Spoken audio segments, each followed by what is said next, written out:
In the vast expanse of the Pacific Ocean during World War II, where steel titans clashed beneath tropical skies and the fate of nations hung in the balance, one modest destroyer escort would accomplish what no other warship in naval history had achieved before or since. This is the extraordinary tale of the USS England, a vessel that in just 12 days would sink 6 enemy submarines, establishing a record so remarkable that it remains unmatched to this day. Between May 19th and May 31st, 1944, this single American warship would systematically hunt down and destroy an entire line of Japanese submarines, changing the course of naval warfare and demonstrating the deadly effectiveness of new anti-submarine technology. The story of USS England is not merely a tale of technological superiority or tactical brilliance, but a profound testament to the convergence of human courage, intelligence breakthrough, and innovation under the most extreme conditions imaginable. The story begins not with thunderous guns or dramatic sea battles, but in the quiet, methodical work of American codebreakers operating from a nondescript building in Pearl Harbor. On May 13, 1944, the Fleet Radio Unit Pacific, known as FRUPAC, and the successor to the legendary Commander Joseph Rochefort's Station Hypo, intercepted a routine Japanese radio transmission. The message, sent from the submarine I-16 to the commander of Japanese Submarine Division 7, contained what seemed like mundane operational details: an estimated time of arrival off Bougainville in the Solomon Islands, scheduled for 2200 hours on May 22nd. But to the trained eyes of American intelligence officers, this intercepted message represented something far more valuable: an opportunity to strike at the heart of Japan's underwater fleet. The intelligence operation that made England's success possible had its roots in years of painstaking work by American cryptanalysts. Since the early days of the war, teams of mathematicians, linguists, and puzzle solvers had laboured in secrecy to break Japanese naval codes. Their work, conducted in windowless rooms filled with IBM tabulating machines and mountains of paper, had already contributed to American victories at Midway and in the Solomon Islands.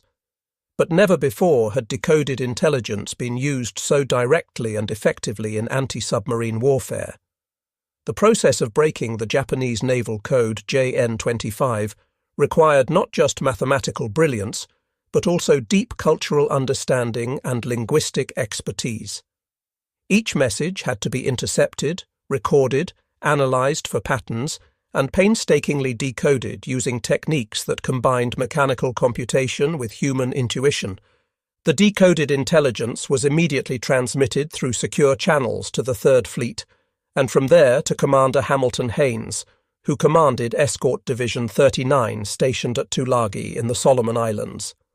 Haines was a veteran destroyer commander who had seen action in the Atlantic before being transferred to the Pacific.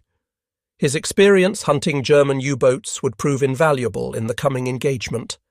Haines wasted no time in organising a response. He ordered the formation of a 3-ship hunter-killer task group, selecting the best anti-submarine vessels available for this critical mission.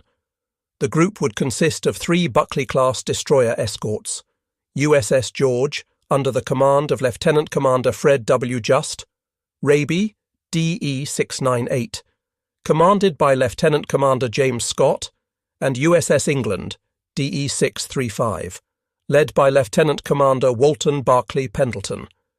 England was temporarily detached from Escort Division 40 at Purvis Bay on Florida Island to join this urgent mission.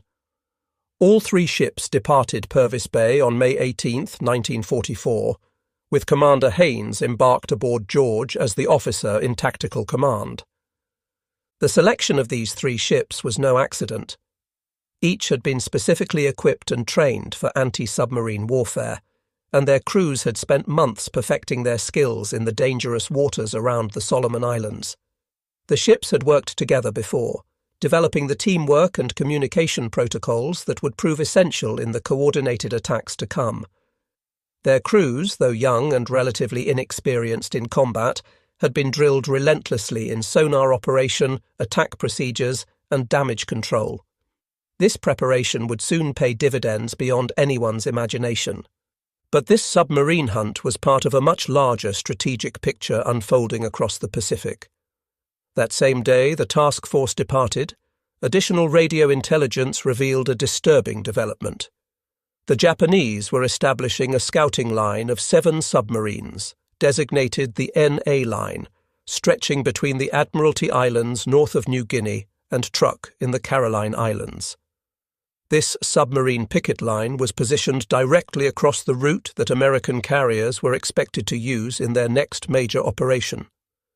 The Japanese High Command was anticipating new Allied landings, but remained uncertain about the target. Would it be the Marianas, the Western Caroline Islands, or the western end of New Guinea? The strategic thinking behind the Japanese submarine deployment reflected the desperate situation facing the Imperial Navy in mid-1944. With their carrier force decimated and their island bases increasingly isolated, submarines represented one of the few remaining tools for gathering intelligence and potentially disrupting American operations. The NA Line was conceived as an early warning system that would give the Japanese fleet time to respond to American moves. Each submarine was assigned a specific patrol area, with orders to remain on station and report any American naval movements. The rigid nature of these assignments, so different from the flexible patrol areas used by American submarines, would prove to be a fatal flaw in the Japanese plan. The Japanese strategic planners, analyzing recent American carrier strikes supporting General Douglas MacArthur's westward advance along New Guinea's northern coast, concluded that Western New Guinea was the most likely target.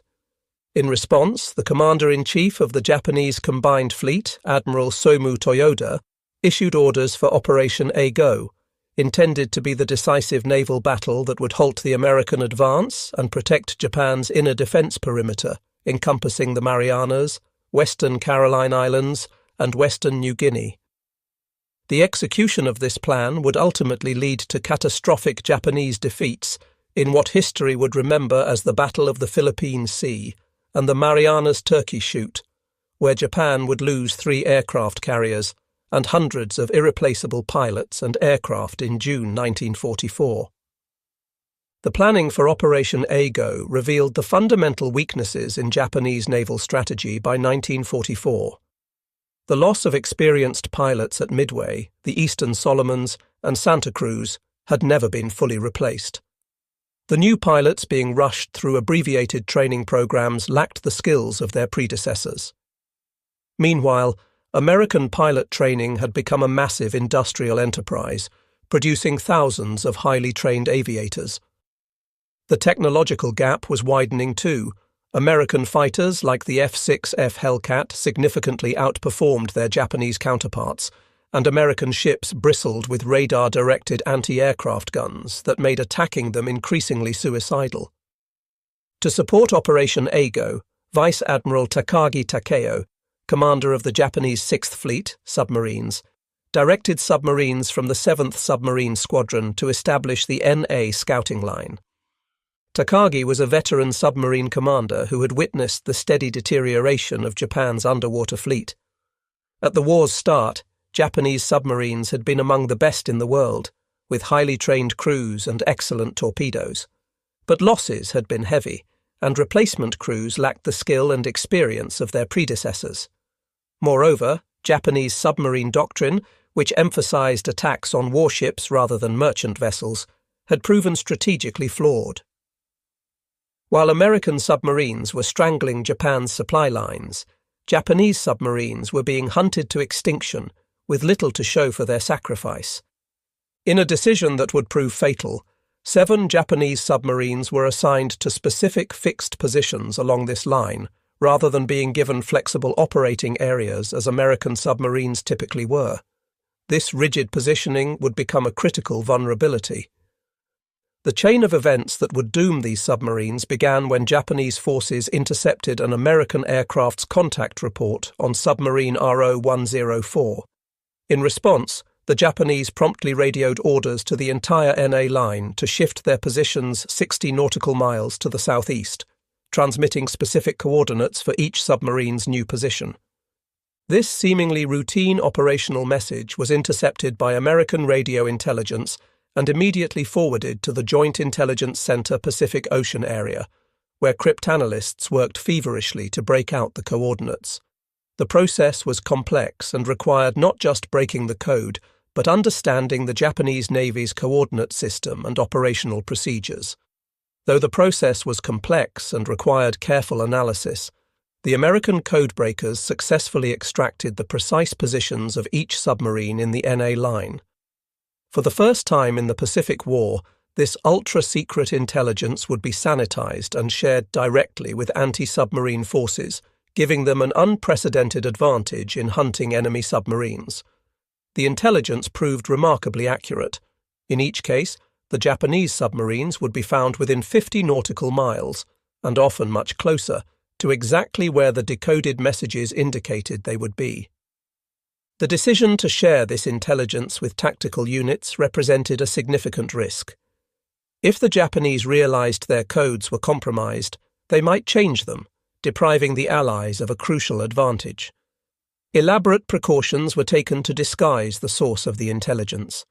Cover stories were prepared attributing the submarine discoveries to aerial reconnaissance or routine patrols.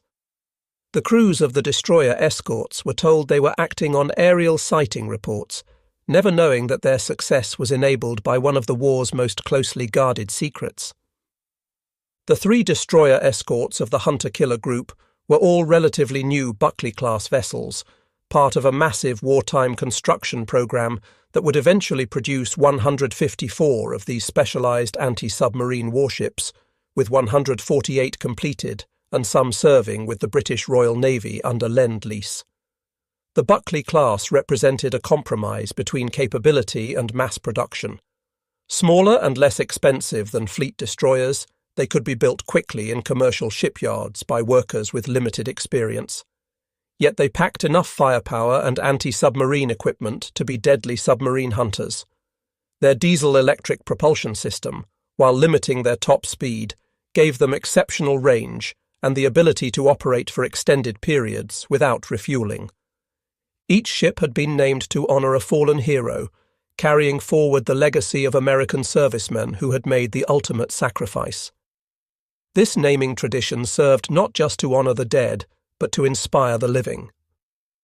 The crews of these ships knew they sailed under the names of heroes, and this knowledge instilled a sense of duty and determination that went beyond normal military obligation. USS George bore the name of Seaman Second Class Eugene F. George, who had been posthumously awarded the Navy Cross for his heroic actions as an anti-aircraft gunner aboard the heavy cruiser USS San Francisco during the brutal naval battle of Guadalcanal on November 12, 1942. The battle off Guadalcanal had been one of the most savage surface engagements of the war, fought at point-blank range in the darkness with ships firing at each other based on muzzle flashes and shadowy silhouettes. When a damaged Japanese G-4M Betty bomber, already aflame from San Francisco's anti-aircraft fire, deliberately aimed for the cruiser's gun positions in a suicide attack, Seaman George and his fellow gunners stood their ground, continuing to fire at the approaching aircraft until the very moment of impact. The bomber crashed into San Francisco's bridge structure, killing Admiral Daniel Callahan and his staff, but George and his gun crew never wavered. George and several other San Francisco gunners who died at their posts that day were awarded the Navy Cross, and ships were named in their honor. USS Raby was named for Rear Admiral James Joseph Raby, who had earned the Navy Cross during World War I while commanding transatlantic convoy operations, including the very first convoy to cross the Atlantic under American escort. Raby had been a pioneer in anti-submarine warfare during the First World War, developing many of the tactics and procedures that were still in use. His experience had proven that convoys, properly escorted, could defeat the submarine menace. Tragically, Admiral Raby was killed in an automobile accident in 1934 while serving as commandant of the Charleston Naval District, but his legacy of protecting merchant shipping would live on through the vessel that bore his name. USS England carried perhaps the most poignant history of all. She was named for Ensign John Charles England, a young naval officer who had been killed during the Japanese attack on Pearl Harbor on December 7, 1941. England, just 4 days shy of his 21st birthday, had volunteered to work in USS Oklahoma's radio room that fateful morning, trading shifts with a friend so the other man could spend more time with his family when they arrived in Hawaii. England himself was eagerly awaiting the arrival of his wife and 3-week-old daughter, whom he had never seen. When Japanese torpedoes struck the battleship and she began to capsize, Ensign England initially escaped to the deck. The scene that greeted him was one of unimaginable chaos. Oklahoma was rolling over, trapping hundreds of men inside her hull. Oil-covered sailors were struggling in the water, some on fire, while Japanese aircraft strafed survivors. But remembering the men still trapped in the radio room below, England made a fateful decision. He returned to the sinking ship's interior. 3 times he descended into the capsizing battleship, each time successfully guiding a trapped sailor to safety through passages that were rapidly filling with water and oil. The ship's electrical system had failed, plunging the interior into darkness. England had to navigate by touch and memory, fighting against rushing water and the ship's increasing list. On his 4th attempt to rescue his shipmates, Ensign England disappeared into the Oklahoma's flooding compartments and was never seen again. He was one of 429 officers and men who perished aboard Oklahoma that day. The tragedy of USS Oklahoma was one of the most horrific of Pearl Harbor. As the ship capsized, hundreds of men were trapped in air pockets within her hull. For days after the attack, salvage workers could hear tapping from inside the ship as trapped sailors signaled for help. Heroic efforts were made to cut through the hull and rescue survivors, and 32 men were eventually saved. But for most, including Ensign England, there would be no rescue. Initially buried among the unknown casualties at Punchbowl National Cemetery in Hawaii, Ensign England's remains would not be identified until 2016, when advances in DNA technology finally allowed him to be returned home to Colorado Springs, where he was reburied next to his parents. Though he received only a Purple Heart for his sacrifice, his extraordinary heroism in repeatedly risking and ultimately giving his life to save others would be commemorated through not 1 but 2 warships bearing his name, DE-635 and the later guided missile cruiser CG-22. The Buckley-class destroyer escorts were purpose-built submarine hunters, armed with 3 3-inch guns for surface action but optimized for anti-submarine warfare. Their main battery, while adequate for defense against aircraft and surface craft, was deliberately kept light to save weight and cost. The real striking power of these ships lay in their anti-submarine armament. Their arsenal included 1 triple bank of 21-inch torpedoes, 2 stern-mounted depth-charge racks, 8 K-gun depth-charge projectors that could hurl charges to either side of the ship, and most importantly, 1 Mark 10 Hedgehog anti-submarine mortar. It was this last weapon that would prove decisive in the coming battles. The development of specialized anti-submarine vessels like the Buckley class reflected hard-learned lessons from the Battle of the Atlantic. There, German U-boats had come perilously close to severing Britain's lifelines. The Allies had learned that defeating submarines required not just weapons, but also specialized platforms optimized for the task. These ships needed long range to escort convoys across vast ocean distances, good seakeeping abilities to operate in rough weather, and sophisticated detection equipment to find submerged submarines. The Buckley class incorporated all these requirements in a package that could be mass-produced in American shipyards. The Hedgehog represented a revolution in anti-submarine warfare, addressing fundamental flaws that had plagued submarine hunters since World War I.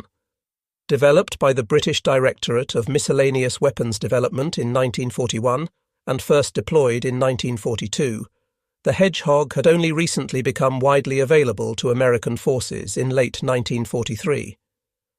The weapons development had been driven by desperate necessity during Britain's darkest hours, when U-boats were sinking merchant ships faster than they could be replaced.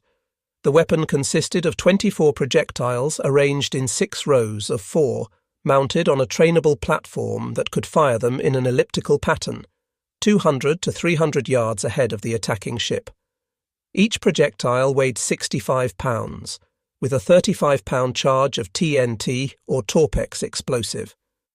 The projectiles would be fired in a carefully timed sequence so that all 24 would impact the water simultaneously, creating a deadly pattern approximately 140 feet by 120 feet in area. The name Hedgehog came from the weapon's appearance when loaded. The spigot mortars protruding from the launcher resembled the spines of the small mammal. But there was nothing small about the weapon's impact on naval warfare. It represented a fundamental shift in how surface ships attacked submarines, solving problems that had bedeviled naval tacticians for decades. What made the Hedgehog revolutionary was its contact-fused warheads. Unlike traditional depth charges, which detonated at preset depths using hydrostatic fuses regardless of whether they were near a submarine, each Hedgehog projectile would only explode on direct contact with a solid object. This fundamental difference provided several crucial advantages that would prove decisive in the battles ahead. First, the success or failure of an attack was immediately apparent. If one or more projectiles hit a submarine, there would be explosions. If all missed, there would be silence. Ship commanders no longer had to wait 20 minutes or more, scanning the surface for oil or debris to determine if their attack had succeeded. The Hedgehog could be reloaded in approximately 3 minutes, allowing for rapid follow-up attacks if the first salvo missed. This quick reload time was critical. Submarines that survived the first attack often escaped during the long reload times required for traditional depth charge attacks. Second, and perhaps most importantly, the Hedgehog solved the problem of sonar blindness that had long plagued anti-submarine forces. Traditional depth charges created massive underwater explosions whether they hit their target or not, and these detonations would deafen the attacking ship's sonar for many minutes, creating sound disturbances that could take up to 15 minutes to dissipate. During this period of acoustic blindness, submarines could often escape undetected. The concussion from depth charges also created a barrier of turbulent water and air bubbles that reflected sonar pulses, making tracking impossible. With the Hedgehog, if the projectiles missed, there were no explosions to disturb the water, allowing the attacking ship to maintain continuous sonar contact and immediately set up for another attack. The psychological dynamics were also different. While depth charges created a terrifying barrage of explosions that could damage submarine morale even when they missed, potentially forcing submarines to surface or surrender, the Hedgehog was a silent killer. Submarines had no warning that an attack was underway until the projectiles were already in the water, taking about 7 seconds to sink to 200 feet. This gave submarine commanders no time to take evasive action. With traditional stern-dropped depth charges, experienced submarine captains could calculate when they entered the attacking ship's minimum sonar detection range and execute sharp evasive maneuvers to avoid the charges being rolled off the stern. Some submarine commanders had become so skilled at this that they could predict almost exactly when depth charges would explode and maneuver accordingly. The Hedgehog eliminated this tactical option entirely. Statistics from the war would later prove the Hedgehog's devastating effectiveness. British analysis showed that during World War II, an average of 60 traditional depth charge attacks were required to sink one submarine. In the early war period, this ratio was even worse, sometimes over 100 attacks per kill. With the Hedgehog, this ratio improved dramatically to approximately 1 submarine sunk for every 5 to 6 attacks, a 10-fold improvement in lethality. Although each Hedgehog projectile carried less explosive power than a standard depth charge, a direct hit from even a single projectile was usually sufficient to breach a submarine's pressure hull and send it to the bottom. The contact explosion against the hull was far more destructive than the pressure wave from a near-miss depth charge explosion, as the hull itself helped contain and focus the explosive force inward.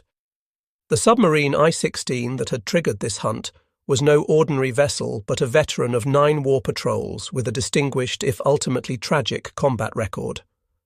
A Type C-1 submarine, one of the largest in the Japanese fleet, I-16 was 358 feet long and displaced 3,561 tons submerged.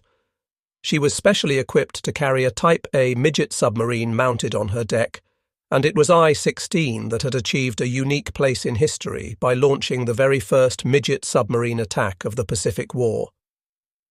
The story of I-16's role at Pearl Harbor illustrated both the innovation and the ultimate futility of Japanese naval special operations. The midget submarine program had been developed in great secrecy, with the tiny two-man craft intended to penetrate enemy harbors and deliver devastating torpedo attacks. 5 mother submarines, including RM-16, had carried midget submarines to Pearl Harbor, launching them in the pre-dawn hours of December 7, 1941. Under the command of Lieutenant Junior Grade Yokoyama Masaharu, I-16's midget submarine had been launched at 0042, several hours before the Pearl Harbor air attack, attempting to penetrate the harbor defenses and attack American warships from within. The fate of these midget submarines revealed the gap between Japanese ambition and reality. Though Yokoyama's craft never returned and his fate remained unknown, I-16 received radio transmissions believed to be from his midget on the afternoon of December 7th reporting a successful attack, and another early on December 8th indicating the craft could not navigate. Post-war analysis suggested that none of the midget submarines successfully attacked American ships at Pearl Harbor. One was sunk by the destroyer USS Ward in the war's opening shots. Another was destroyed inside the harbor by USS Monaghan. One ran aground, and its sole survivor became America's first Japanese prisoner of war, and 2 simply vanished. None of the 5 midget submarines launched that day returned to their motherships, and of the 10 crewmen, only 1 survived the war as a prisoner. 6 months later, on May 30, 1942, I-16 achieved what had eluded her at Pearl Harbor, a successful midget submarine attack. Operating in the Indian Ocean against British forces at Diego Suarez, Madagascar, I-16 launched another midget submarine commanded by Ensign Iwase Katsusuke. This midget submarine successfully penetrated the British anchorage and fired its torpedoes, scoring a hit on the British battleship HMS Ramillies that caused severe damage. The 29,150-ton battleship, a veteran of World War I, took on 1,800 tons of water and was nearly lost. Though Ramillies survived thanks to excellent damage control and would go on to bombard German positions during D-Day, the attack demonstrated I-16's capability for launching devastating surprise attacks. The midget submarine also sank the tanker British Loyalty before being lost with its crew. This success at Madagascar represented the high watermark of Japanese midget submarine operations, proving the concept could work under the right circumstances, but also highlighting the extreme danger and typically one-way nature of such missions. During the Guadalcanal campaign, I-16 conducted multiple resupply runs to isolated Japanese garrisons and launched additional midget submarine attacks. The submarine had become part of the Tokyo Express, the desperate effort to supply Japanese forces in the Solomon Islands by submarine after surface ships could no longer safely make the journey. On November 28, 1942, she launched midget HA-10, which successfully torpedoed the American cargo ship USS Alchiba, forcing her to beach herself to avoid sinking. Alchiba, loaded with aviation fuel and ammunition, burned for days but was eventually salvaged. I-16 subsequently covered the Japanese evacuation of Guadalcanal in early 1943 and continued supply runs to bypassed garrisons in New Guinea. She had survived an air attack in December 1943 that caused light damage, but her luck was about to run out. The supply missions that I-16 and her sisters undertook represented the deteriorating Japanese strategic position. Once proud fleet submarines were reduced to carrying rice and medical supplies to starving garrisons on bypassed islands. Each mission meant running a gauntlet of American aircraft and warships for the dubious reward of delivering a few tons of supplies to troops who were ultimately doomed. It was a terrible waste of scarce submarines and trained crews, but the Japanese Navy's code of honor demanded that no garrison be abandoned while any means of supply remained. On May 14, 1944, I-16 departed Truk Lagoon under the command of Lieutenant Commander Takeuchi Yoshitaka, carrying a cargo of rice in 75-pound rubber bags intended for the starving Japanese garrison at Buin on Bougainville. The garrison there had been bypassed by American forces and was slowly being starved into submission, making supply runs by submarine their only lifeline. The 40,000 Japanese troops on Bougainville had been cut off since November 1943, and conditions had become desperate. Men were dying of starvation and disease daily, and incidents of cannibalism had been reported. But I-16's departure transmission, intercepted and decoded by American intelligence, had sealed her fate. The 3 American destroyer escorts were already converging on her predicted position. On the afternoon of May 19, 1944, an Allied reconnaissance aircraft, a consolidated PBY Catalina from a Navy patrol squadron, spotted I-16 on the surface north of Bougainville, confirming the intelligence that had brought the hunter-killer group to these waters. The submarine was running on the surface to recharge her batteries and make better speed toward her destination. Japanese submarines of this period suffered from relatively weak batteries and slow underwater speeds, forcing them to spend considerable time on the surface where they were vulnerable to aircraft and radar-equipped warships. The 3 destroyer escorts immediately formed a line abreast and commenced a coordinated sonar sweep of the area. This formation, with ships spaced at optimal sonar detection intervals, created an acoustic net that few submarines could escape. At 13:35 hours, England's sonar operator, a young sailor from Iowa who had never seen the ocean before joining the Navy, reported contact with a submerged submarine. The distinctive ping of the sonar return indicated a solid object at a range of 1,350 yards. The hunt was on. I-16 immediately commenced the standard Japanese submarine evasion tactics, radical changes in depth and direction, sudden speed changes, and sharp turns designed to throw off the attacking ship's targeting solution. These tactics had been developed through hard experience and had saved many submarines from destruction. Japanese submarine commanders were trained to think three-dimensionally, using depth as well as course changes to evade attackers. Lieutenant Commander Takeuchi was fighting for his life and the lives of his 106 crew members. Lieutenant Commander Pendleton brought England in for her first attack run. The approach required precise coordination between the sonar operators tracking the submarine, the plotting team calculating the target's course and speed, and the Hedgehog crew preparing their weapon. But the first Hedgehog salvo missed as I-16 successfully evaded, diving deep and turning sharply at the last moment. The second attack also failed to connect.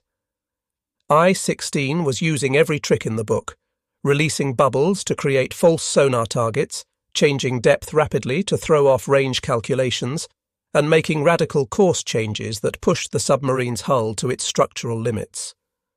On the third attack, England's Hedgehog scored a single hit, but the big submarine's strong hull absorbed the damage, and she continued her desperate evasion maneuvers. The explosion would have been devastating inside the submarine, the concussion throwing men against bulkheads, shattering light bulbs and potentially causing flooding. But I-16's crew managed to maintain control and continue evading.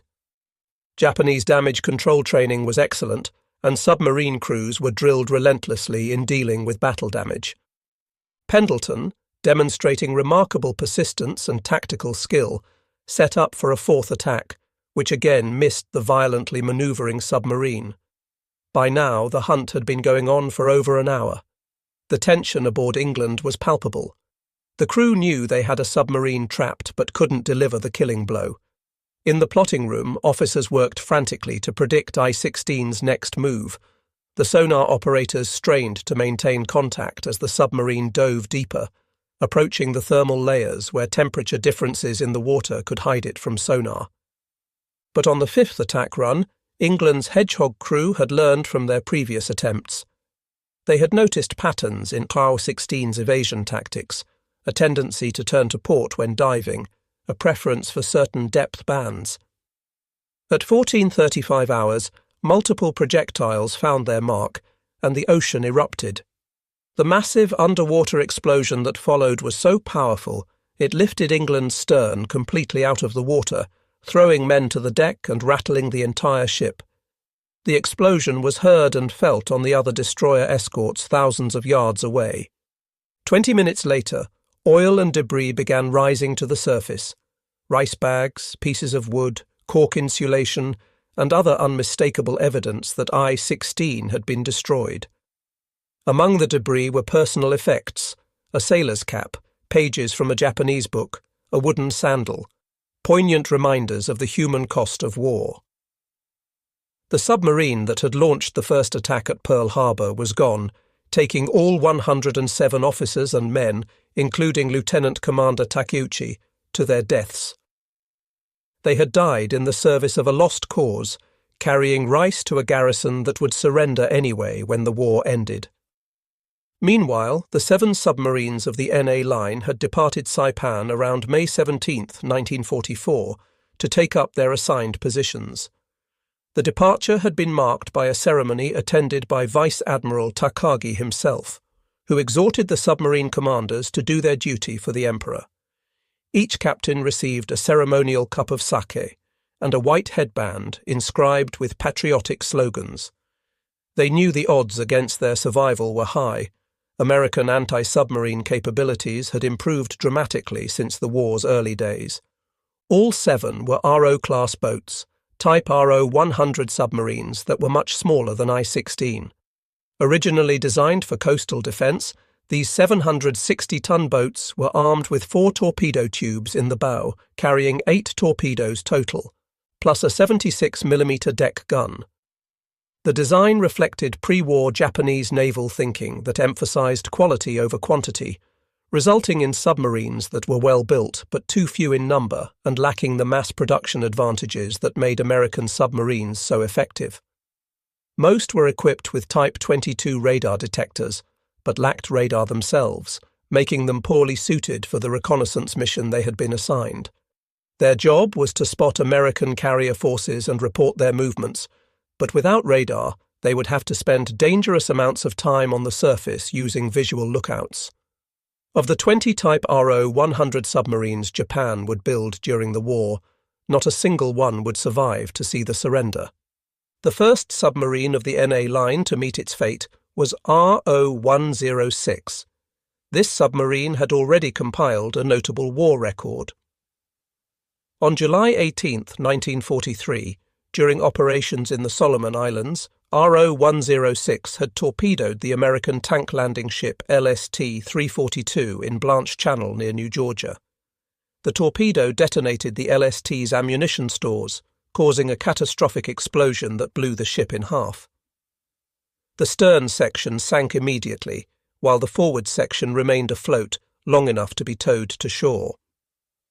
Among the 121 men killed were the ship's entire mess division of African-American stewards and cooks, as well as the renowned artist Lieutenant Commander McClelland Barclay, who had created many of the war's most famous recruiting posters before volunteering for combat duty. RO-106 had survived serious damage from airdropped depth charges in October 1943 and returned to service after repairs. In the pre-dawn darkness of May 22, 1944, at 0350 hours, George's radar operator detected a surface contact that proved to be RO-106. The submarine was running on the surface, recharging batteries under the cover of darkness, a necessary but dangerous operation that left submarines vulnerable to radar-equipped enemies. George illuminated the submarine with a 24-inch searchlight, catching her completely by surprise. Her E-27 radar detector had failed to function, leaving her blind to the approaching destroyer escort. The powerful beam of light would have been blinding to the submarine's bridge watch, who had been using night vision to scan for enemies. Despite the surprise, RO-106's crew reacted quickly, crash diving beneath the surface before George could bring her guns to bear. The submarine's officer of the deck ordered an emergency dive, and within seconds the bridge was cleared and the submarine was heading under. The dive took less than 40 seconds, well within Japanese Navy standards, but it wasn't fast enough to completely escape. George launched a Hedgehog attack at 04:15, but missed the frantically evading submarine. At 04:25, England gained sonar contact on RO-106 as she attempted to escape. The submarine was making turns for 8 knots, zigzagging violently while changing depth. England's first Hedgehog attack missed, but then the submarine made what may have been a fatal tactical error. RO-106 reversed course and turned bow on to England, possibly attempting to fire torpedoes at her attacker. This manoeuvre, however, presented a perfect target for the Hedgehog. Not understanding how the new weapon system worked, that it fired ahead rather than being dropped over the stern, the submarine commander had inadvertently positioned his boat directly in the Hedgehog's kill zone. England's second attack scored at least 3 direct hits. The explosions would have been catastrophic inside the submarine. The hull breached in multiple places, water rushing in at tremendous pressure, electrical systems shorting out in showers of sparks. The submarine broke up immediately, her pressure hull collapsing as she plunged toward the ocean floor. RO-106 was lost with all 49 hands. The entire action, from first radar contact to the submarine's destruction, had taken just 36 minutes. The next day brought another success. RO-104, under the command of Lieutenant Hisashi Izubuchi, had spent most of her previous patrols in the frigid waters of the North Pacific and Aleutian Islands, a stark contrast to the tropical waters where she now hunted. The North Pacific had been a secondary theatre for Japanese submarines, used mainly for reconnaissance and occasional attacks on the supply line between the United States and the Soviet Union. During operations in the Solomons in late 1943, RO-104 had performed a remarkable rescue mission on November 3, 1943, saving 75 survivors of the Japanese light cruiser Sendai after she was sunk in a night surface action with American cruisers during the Battle of Empress Augusta Bay. The rescue had been performed under dangerous conditions, with American aircraft patrolling overhead and the constant threat of discovery by American warships. Among those rescued was Rear Admiral Baron Matsuji Ijuen, commander of Japanese destroyer Squadron 3, whose survival was considered vital to the Imperial Navy. On May 23, 1944, at 0604 hours, an Allied aircraft spotted RO-104 on the surface approximately 250 nautical miles north-northwest of Kavieng, New Ireland. This time the submarine's radar detector worked, giving just enough warning for an emergency dive. The submarine's lookouts spotted the aircraft at almost the same moment the radar detector alarm sounded, and she quickly submerged before the destroyer escorts could close to gun range. Once submerged, RO-104's captain employed every evasion technique he knew. Raby made the first attack run, but RO-104 had learned from the fate of her sisters. In addition to violent evasive manoeuvres, the submarine employed a sophisticated countermeasure, transmitting bursts of tuned sound impulses designed to jam Raby's sonar. This technique, known as acoustic deception, had been developed by Japanese submariners as a last-ditch defense against sonar-guided attacks. The tactic worked. Raby made 4 Hedgehog attacks over the course of 2 hours, all of which missed. George then took over the attack, with her crew determined to succeed where Raby had failed. The destroyer escort made 5 Hedgehog runs against the elusive submarine. Despite the crew's best efforts and increasingly accurate attacks, all 5 salvos missed as RO-104 twisted and turned beneath the waves. The submarine's captain was fighting for his crew's lives with skill and determination, but he was only delaying the inevitable. Each evasion maneuver consumed precious battery power, and the submarine's air was growing foul with carbon dioxide as the life support systems struggled to keep up. Finally, at 0819, England moved in for her turn. The first Hedgehog attack missed, but England's sonar team had been carefully observing RO-104's evasion patterns for over 2 hours. They noticed that the submarine tended to turn to starboard while diving, preferred depths between 200 and 250 feet, and accelerated just before making major course changes. On the second attack, England's team had precisely calculated RO-104's next move. Between 10 and 12 projectiles found their mark, and the resulting underwater explosion was followed by the unmistakable sounds of a submarine breaking up, the screech of tearing metal, the thunder of imploding compartments, and then silence. It wasn't until 10:45 that debris finally reached the surface, confirming that RO-104 and all 58 hands had been lost. The debris field was extensive: wooden decking, cork insulation, clothing, and the oil slick that had become the signature of a submarine's grave. Among the debris was a life ring with Japanese characters, providing definitive proof of the kill.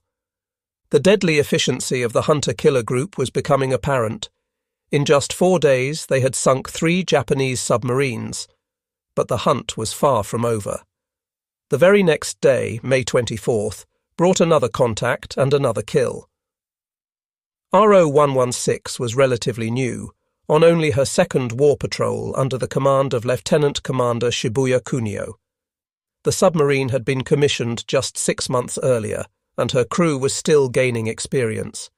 Many were recent graduates of the submarine school at Kure, young men who had joined the Navy filled with dreams of glory, but were now facing the harsh reality of a war Japan was losing.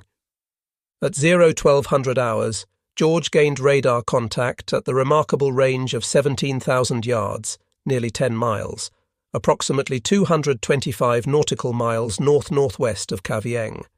This exceptional detection range was due to ideal atmospheric conditions that enhanced radar propagation.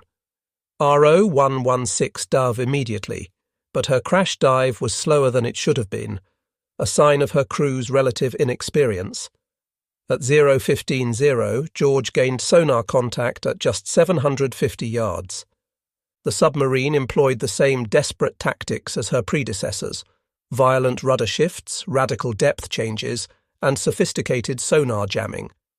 These tactics proved temporarily successful, frustrating George's attacks.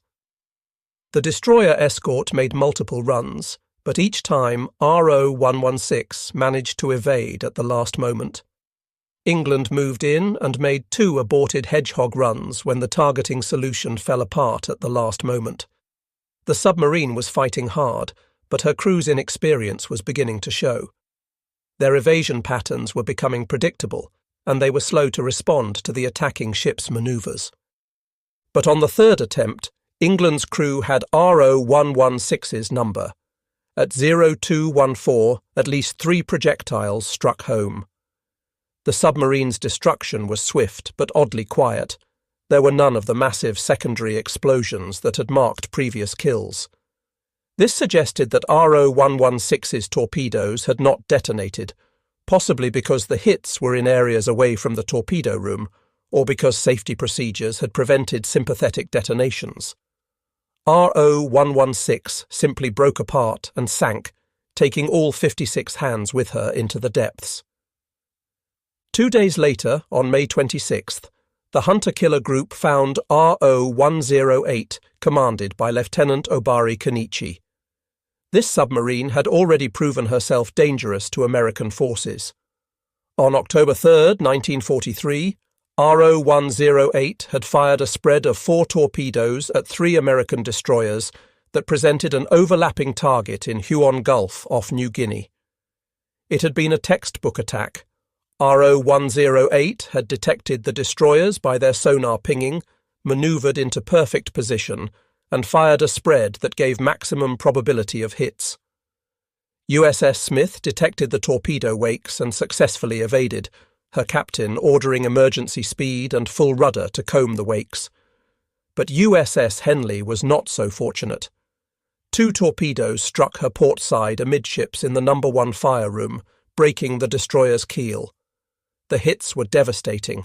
The explosion ruptured fuel tanks, started massive flooding, and broke the ship's back. Henley broke in too and sank rapidly, killing 15 men and wounding 52 others. Smith and USS Reed counter-attacked, but RO-108 escaped, diving deep and running silent, while the Americans dropped depth charges in her wake. Later, on December 17, 1943, RO-108 was caught on the surface by a PBY Catalina flying boat while recharging her batteries. The aircraft's attack with depth charges caused serious damage, and the submarine went down by the stern, taking on water through damaged hull plates.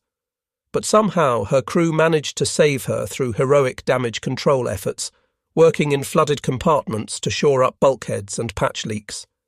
She returned to service after months of repairs at Truk. At 23:03 hours on May 26th, Raby gained radar contact on RO-108 at 15,000 yards, approximately 110 nautical miles northeast of Seidler Harbour at Manus Island. England also gained radar contact before the submarine Dove. Once submerged, England gained sonar contact at 1,650 yards. The submarine was making maximum submerged speed, trying to open the range before the destroyer escorts could attack. Raby was vectored in for the first attack, but her Hedgehog salvo missed. The submarine had turned inside Raby's attack run, a manoeuvre that required precise timing and steady nerves. At 23:23, England commenced her attack run. This time there would be no prolonged hunt. England's Hedgehog scored between 4 and 6 hits on the first salvo. The multiple explosions would have torn RO-108 apart instantly. The submarine's hull, already weakened by her previous battle damage, couldn't withstand the multiple direct hits. RO-108 went down with all 53 hands. By now, Japanese naval intelligence was becoming alarmed. On May 27, 1944, the Japanese Sixth Fleet intercepted and decoded American naval communications, indicating several submarines had been sunk north of the Admiralty Islands. The American reports were described by Japanese intelligence as increasingly jubilant in tone. The Japanese Radio Intelligence Service, though not as successful as its American counterpart, was still capable of intercepting and partially reading American communications. Warning messages were immediately transmitted to the remaining submarines of the NA line. The messages were sent on multiple frequencies and repeated several times to ensure reception. RO-112 received the warning and immediately cleared the area. She would survive only to be sunk by USS Batfish off Luzon on February 11, 1945, with the loss of all 61 hands. RO-109 also received the warning and escaped the killing zone, though she too was living on borrowed time. She would be sunk by the destroyer transport USS Horace A. Base off Okinawa on May 7, 1945, with all hands lost. But RO-105, under the command of Lieutenant Junichi Inoue, either never received the warning or, for reasons that will never be known, chose to remain at her assigned position. Perhaps her radio was damaged, or perhaps her captain felt duty-bound to maintain his station regardless of the danger. The submarine had sortied from Saipan on May 14, 1944, with the commander of Japanese Submarine Division 51, Captain Ryanosuke Kato, embarked, adding even more pressure to remain on station. The presence of a division commander aboard would have made it virtually impossible for Lieutenant Inoue to abandon his patrol area without explicit orders. During previous patrols, RO-105 had several close calls. On August 12, 1943, she had narrowly avoided 2 torpedoes fired by USS Tarpon in a stern shot through violent evasive action. The American submarine had achieved perfect firing position, but RO-105's lookouts had spotted the torpedo wakes just in time. In September 1943, she had fired torpedoes at the light cruiser USS Columbia, but missed when the cruiser detected the torpedoes and evaded. She had also rescued several downed Japanese aviators at various times, earning the gratitude of the Naval Air Service. These rescues were dangerous operations, requiring the submarine to surface in daylight near enemy-controlled territory. After sinking RO-108, the 3 destroyer escorts had to replenish their heavily depleted stocks of Hedgehog projectiles. They proceeded to Seidler Harbour at Manus in the Admiralty Islands, where they quickly loaded ammunition and supplies. The replenishment was done with urgency. Everyone knew there were still enemy submarines out there, and every hour spent in port was an hour the submarines could use to escape or attack American forces. Upon departing, they joined a larger hunter-killer task group that had arrived in the area, centered on the escort carrier USS Hoggett Bay, and including the destroyers USS Hazelwood, USS Heermann, USS Hull, and USS McCord, plus the destroyer escort USS Spangler. The arrival of the carrier group added air power to the hunt, with Hoggett Bay's aircraft able to search vast areas of ocean and vector surface ships to submarine contacts. During the night of May 30th to 31st, Hazelwood gained radar contact on what would prove to be RO-105. The submarine immediately dove and commenced evasive maneuvers that would continue for the next several hours in one of the most prolonged submarine hunts of the war. RO-105's captain pulled every trick in the book in his desperate fight for survival. The submarine discharged debris to create false sonar targets, released oil slicks to simulate damage, and executed maneuvers so violent that they pushed the boat's hull to its structural limits. The hunt continued through the night, with multiple ships taking turns attacking. Hazelwood gained sonar contact and dropped conventional depth charges, the explosions sending geysers of water high into the air, but without apparent effect on the submarine. The depth charges were set for various depths, trying to bracket the submarine, but RO-105 managed to avoid lethal damage. George made several Hedgehog attacks and may have scored 3 hits with 1 salvo, yet incredibly, the submarine continued manoeuvring and fighting. The hits would have caused damage and casualties aboard RO-105, but her crew managed to maintain watertight integrity and continue evading. Japanese submarines were strongly built, with multiple watertight compartments that could allow them to survive significant damage. As dawn broke on May 31st, Spangler and England joined the attack. The sunrise revealed a calm sea with an oil slick marking where the submarine had been hit, but RO-105 was still fighting. Spangler's Hedgehog attack missed when the submarine made a radical turn at the last moment. At this point, Commander Haynes, still aboard George, transmitted a message that would become part of naval legend. "Oh hell, go ahead, England." It was both an acknowledgement of England's superior success rate and the expression of frustration at the submarine's stubborn refusal to die. England's crew, who had been watching their sister ships attack without success, were eager for their chance. England's attack was devastating. Her crew had been observing RO-105's evasion patterns all night and had noticed subtle patterns, a slight hesitation before major turns, a preference for certain depth bands when under attack. At 0736, the Hedgehog salvo triggered a massive underwater explosion that dwarfed even the spectacular destruction of I-16. Between 6 and 10 projectiles found their mark, and the resulting detonations were followed by secondary explosions as RO-105's own torpedoes detonated. The violence of the explosion was extraordinary. A column of water shot hundreds of feet into the air, and the shock wave could be felt through the hulls of ships miles away. RO-105 was literally blown apart, with Captain Cato and all 55 hands killed instantly. The oil slick that rose to the surface spread for miles, mixed with debris that included recognizable pieces of the submarine's hull, wooden decking, and personal effects of the crew. It was a grim reminder of the totality of destruction that modern naval warfare could inflict. In just 12 days, from May 19th to May 31st, 1944, USS England had sunk 6 Japanese submarines, a feat unparalleled in the history of anti-submarine warfare. The achievement was all the more remarkable considering that England was not a powerful destroyer, but a modest destroyer escort, and that she was just 5 months out of the shipyard on her first war patrol. The statistics spoke for themselves.